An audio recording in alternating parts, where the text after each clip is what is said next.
এক সপ্তাহ ধরে 15 দিন ধরে আমরা কথা বলতেছি, আজকে আমি কালকে আমি কথা বলতেছি। ফোন দেওয়ার পরে আমি ব্যাংকে ফোন দিছি, দেওয়ার পরে বলছে যে এখন তো ধানি কাটার দিন, মানে শুক্রবার ছাড়া লোক আসতে পারবে না, শুক্রবার ইনশাল্লাহ কনফার্ম।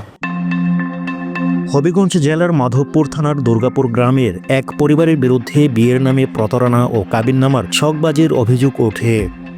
সরেজমিন অনুসন্ধানে অভিযোগের সত্যতাও মিলে বলে জানান ভুক্তভোগী পরিবারের সদস্যরা।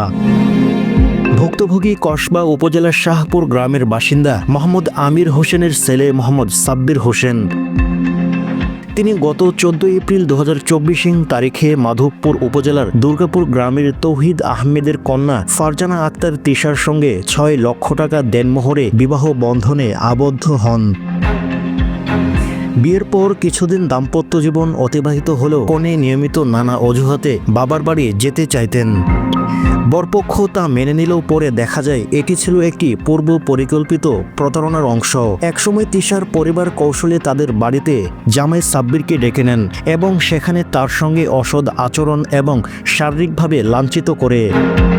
পরে জানিয়ে দেওয়া হয় তিশা আর সাব্বিরের সঙ্গে সংসার করবে না।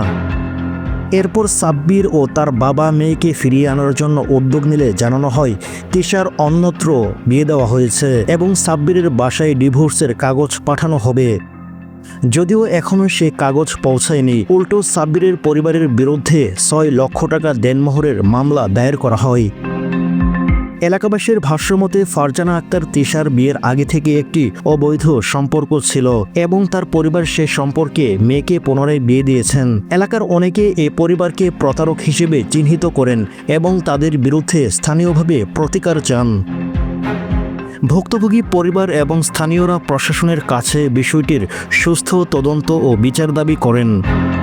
মোহাম্মদ বাদশাহ মিয়া, সরেজমিন বার্তা।